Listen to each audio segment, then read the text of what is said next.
السلام علیکم ورحمۃ اللہ وبرکاتہ۔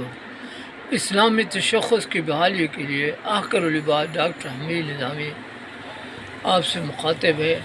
اس نظام کو، اس تکنیک کو بحال کرنے کے لیے بندہ ترغیب و تحریض کے دائرے میں ترویج اسلام کا عمل چاہتا ہے۔ ابھی عمل کی بات نہیں کرتا، ابھی صرف ذہنوں کو جلا بخشنے کے لیے ایک ترتیب کی بات کرتا ہے۔ اگر پانی پیا بیٹھ کر صحت سمجھی تو انسان، اگر رب کی عبادت سمجھی تو مسلمان۔ فرق یہی ہے، کیوں کہ سنت حبیب صلی اللہ علیہ وسلم میں بیٹھ کر پینا اور ہمارا ڈیوڈینل اینڈ بند ہوتا ہے جب ہم بیٹھتے ہیں۔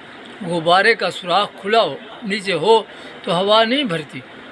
معدے کا سوراخ جب کھلا ہو تو غذا اس میں نہیں ٹھہرتی، نکل جاتی ہے انتڑی میں۔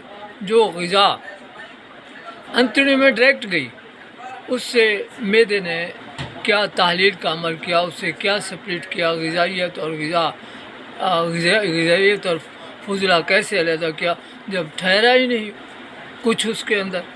اگر وہ نرم ہو کر نکلتا ہے تو داستہ ہے، ڈائریا ہے، اگر سخت ہو کر نکلتا ہے تو فیکولیت اور سدے ہیں۔ نتیجتاً بے چین الٹا ہوں، طبیعت الٹا خراب ہے، کسی وقت دست ہے، کسی وقت قبض ہے، اور اس کے ساتھ غذا نے غذائیت نہیں دی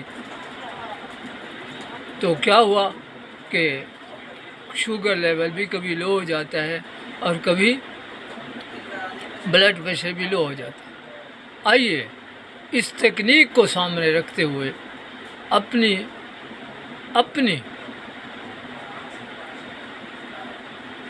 اپنے عمل کا جائزہ لیں کہ کیا میں اس وقت مسلمان ہو کر کوئی حرکت کر رہا ہوں یا انسان۔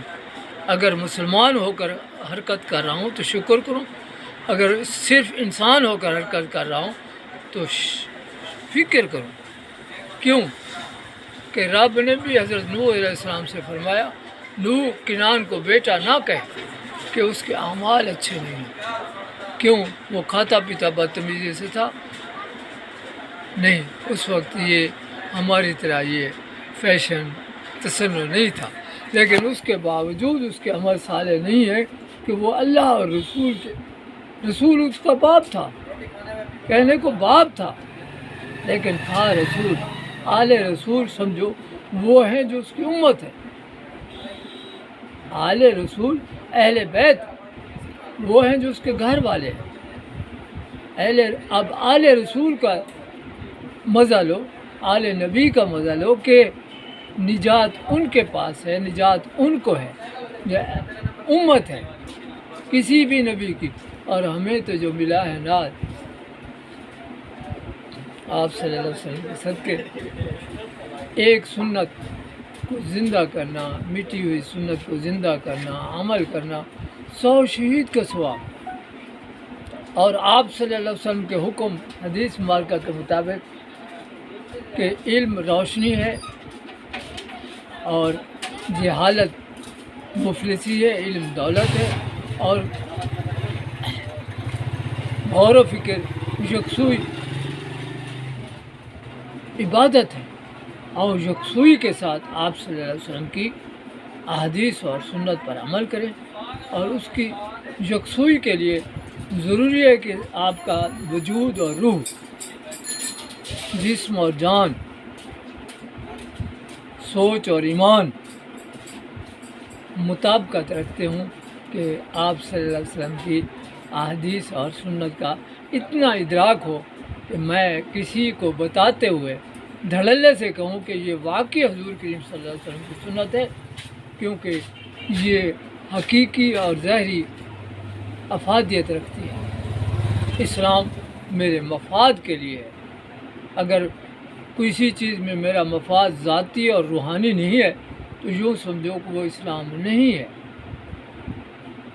حتیٰ کہ اسلام کی حقانیت کو 1400 سال پہلے آپ صلی اللہ علیہ وسلم کے لواحقین کے ساتھ دیکھ کر مانو کہ ابو لہب پر جب تبت ابی لہب سورۃ لہب اتری اس کے لیے اتری تو وہ کہتا صحیح بھتیجے میں ابھی مسلمان ہوتا ہوں، قرآن مجید سے یہ صورت نکال، لیکن نہیں، اسے جرأت نہیں ہوئی۔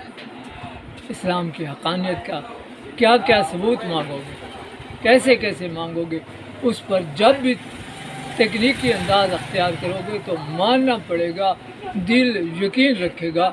کہنے کو تو غیر مسلم کہتا ہے کہ بہترین دنیا کا بہترین قانون بدترین قانون کے ہاتھوں میں، بدترین اس کے لیے کہتا ہے کہ میں بے عمل بد عمل ہو گیا ہوں، قانون کو اس لیے کہتا ہے کہ میرے ہاتھ میں ہے، ورنہ اسی قانون کو جب اپنے ہاتھ میں لے رہا ہے تو وہ مجھ سے بھی بہترین ہے۔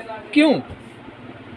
کہ وہ سوچ سمجھ جان کر بھی نہیں مان رہا، میں جانے بغیر ہی مان رہا ہوں، پھر جانتا ہوں۔ الحمدللہ رب العالمین پہلے عربی میں پڑھتا ہوں، پھر رب کی حمد کرتے ہوئے اس رب العالمین کا شکر ادا کرتا ہوں کہ تمام کائنات کا نظام اس کے ہاتھ میں ہے اور مجھ پر اس کا اتنا کرم ہے کہ جتنا شکر کروں کم ہے۔ السلام علیکم۔ کتنی منٹ ہے؟